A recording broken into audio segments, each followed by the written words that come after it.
Research की बात और कर फिर लेते भी हैं। जी उस एडिक्शन से बाहर निकलने के लिए द्राक्षासव ले ले। जी मेरी बहन मीनाक्षी जी। स्वामी जी, एक ताज़ा रिसर्च से पता चला है कि शराब से 7 तरह के कैंसर का खतरा बढ़ जाता है। अब इसमें लिवर का कैंसर है, कोलोन कैंसर, गले का कैंसर, मुंह का कैंसर। और मुंह का कैंसर तो मेन है, जो लोग अल्कोहल से शरीर को नुकसान कर रहे हैं या कर चुके हैं, क्या वहां से रिकवरी मुमकिन है? ये भी जरा समझाएं।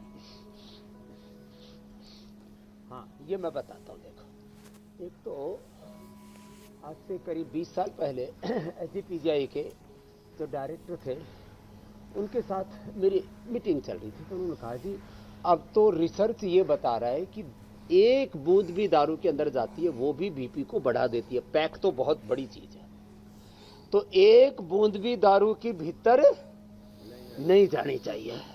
अब यहाँ आकर के इनका विश्वास भी दृढ़ होगा। और कुछ ने 10-10, 20-20 साल से छोड़ रखी है। और इससे भी ज्यादा खतरनाक होता है सिगरेट छोड़ना, वो भी छोड़ करके यहाँ पर बैठे हुए हमारे भाई। योग करने से फिर इधर मन ही नहीं करता। लेकिन मुंह का कैंसर हो या पेट का कैंसर हो, लीवर का कैंसर हो या लंग का कैंसर हो, ब्लड कैंसर भी बहुत ज्यादा हो रहा है। और ब्लड कैंसर में तंबाकू और ये वाइन दोनों की बड़ी भूमिका है। तो क्या क्या करें? तो एक तो सिस्टोग्रिट डायमंड ले लें। सुबह उठते ही एक गोली, सुबह दोपहर शाम 3 बार खाली पेट एलोवेरा के जूस के साथ ले लें, सौंफ के पानी के साथ ले लें। सौंफ का पानी और जीरा, धनिया, सौंफ, मेथी, अजवाइन का पानी से लेते हैं तो वैसे भी दारू की इच्छा भी नहीं होती है। तो खाली पेट सिस्टोग्रिट और खाने के बाद करक्यूमिन गोल्ड ले लें। करक्यूमिन गोल्ड संजीवनी बटी, और उससे ये मुंह का कैंसर से लेकर के लंग का कैंसर, ब्लड का कैंसर, लीवर का, आंतों का कैंसर दूर होता है। इसमें एक खास बात और जो मैंने 2-3 दिन पहले भी बताई थी, काकड़ा सिंगी का प्रयोग कर ले। काकड़ा सिंगी बड़ा अच्छा होता है। और पेट का कैंसर हो जाए तो मंडूक आसन से लेकर के गोमुखासन तक बैठ करके और लेट करके भी अभ्यास बताएंगे अभी। काकड़ा सिंगी, इसका काढ़ा बना लें। 20 ग्राम ले लें और 500 ग्राम पानी में, 500 ml पानी में पका लें। 50 ml बच जाए तब उसको छान करके पी जाए। ऐसा इसका विधान है। और उसका हमने रिसर्च किया। काकड़ा सिंगी अद्भुत है किसी भी तरह के कैंसर के लिए। हमने ब्लड का कैंसर, लंग का कैंसर, यूटेरियन कैंसर, सर्विक्स का कैंसर, इसके ऊपर ब्रेस्ट का कैंसर, इस पर तो विशेष रूप से उसका अनुसंधान कर लिया। काकड़ा सिंगी बड़ी जबरदस्त है इसमें। और सुबह उठ करके गोधन अर्क, आंवला, एलोवेरा, गिलोय, तुलसी, नीम, हल्दी, ये इसमें अप्रतिम लाभ करते हैं। तो ये सप्तामृत हमने कई बार बताया हुआ है, ये भी कैंसर की अप्रतिम औषधि है। और अभी तो सर्दियों में इसकी मात्रा डबल कर दे तो सर्दी भी नहीं लगती है। सिस्टोग्रिट, काचनार, वृद्धि बाधिका और करक्यूमिन गोल्ड जब इसकी मात्रा बढ़ा देते हैं तो ठंड भी नहीं लगती, सर्दी भी नहीं लगेगी। और कैंसर फर्स्ट, सेकंड और थर्ड स्टेज तक का हमने ठीक किया है मेरी बहन। और एडिक्शन के लिए मैं कह रहा था कि ये द्राक्षासव पी लिया करें जिनको दारू का एडिक्शन है ना, किसी भी प्रकार का, वाइन का, तो खाने के बाद ये उससे बच जाएंगे। उसका दिमाग की नस नाड़ियों पर असर हो जाता है, हाथ कांपने लगते दारू ना पियो तो। अश्वगंधा रिष्ट, सारस्वता रिष्ट ले ले। जैसे स्वामी जी बता रहे थे विकास जी की हार्ट अटैक आ गया था तो हृदय पर असर आ जाए तो अर्जुनारिष्ट पी ले।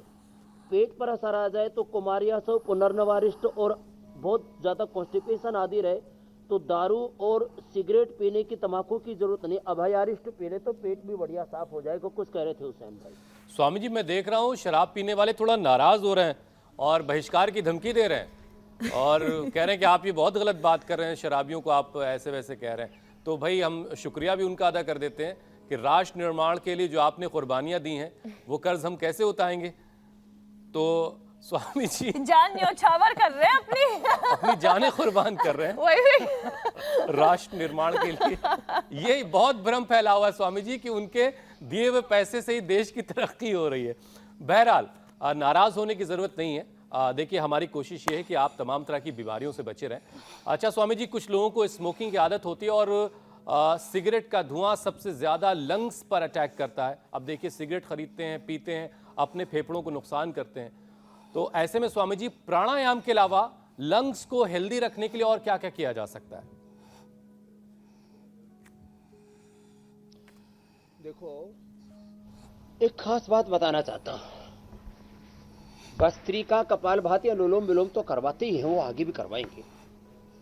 हमने हिंदुस्तान में नहीं, पूरी दुनिया में पहली बार, क्योंकि पूरी दुनिया में सिगरेट पी जाती, बीड़ी नहीं पी जाती। बीड़ी, सिगरेट, चिमनी का धुआं, इनको लेकर के चूहों के फेफड़े पूरे खराब कर दिए। बाद में उनको हमने श्वासारी और ब्रोनकोम दिया और 100% उनके लंग रिकवर कर दिए।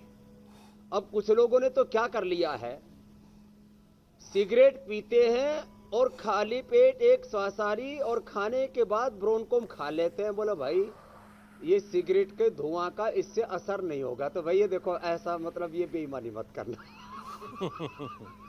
कि बाबा जी ने रास्ता बता दिया कि भाई सिगरेट पियो और श्वासारी और ब्रोनकोम खा लो एक एक, जब होने के बाद ही ठीक कर देते तो साथ ही साथ पी लेते। कुछ लोग लीवर खराब करते हैं, बोले हाँ लीवर खराब होता है इससे, वाइन से, दारू से, सभी प्रकार के लीकर से।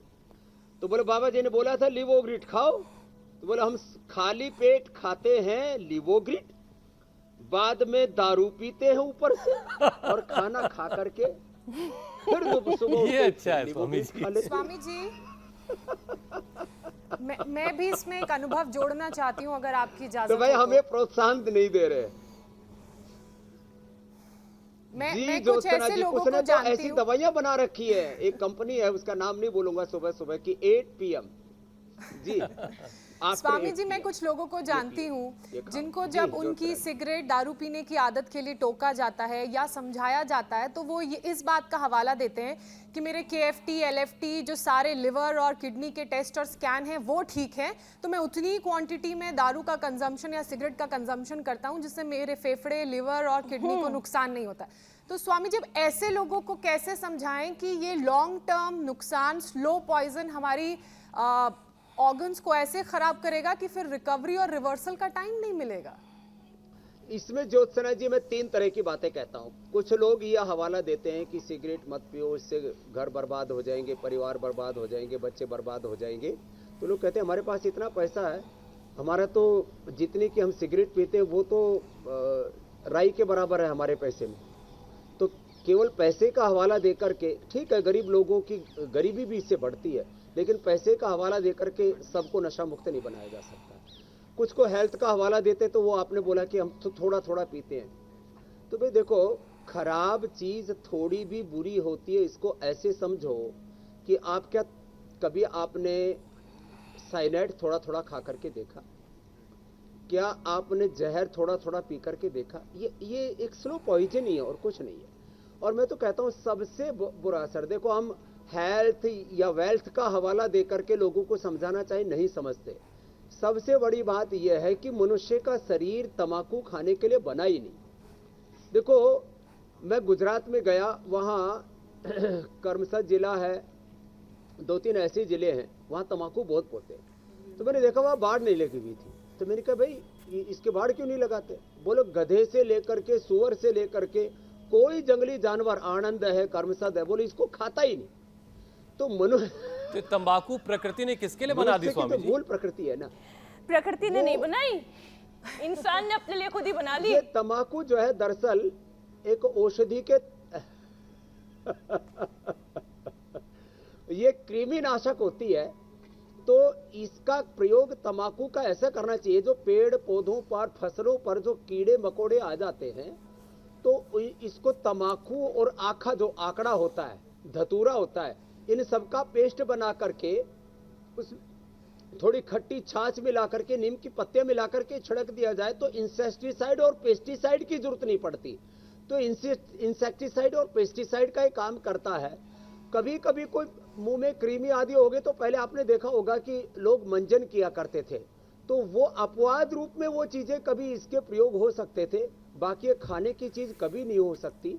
और दूसरी बात, इसका असर बड़ों पर कितना पड़ता है वो अलग बात है। जब आप सिगरेट पढ़ते हैं आपके मासूम सिगरेट पीते हैं आपके मासूम बच्चों पर बहुत प्रभाव पड़ता है, गर्भवती महिलाओं बात पर है बहुत स्वामी जी। प्रभाव पड़ता है।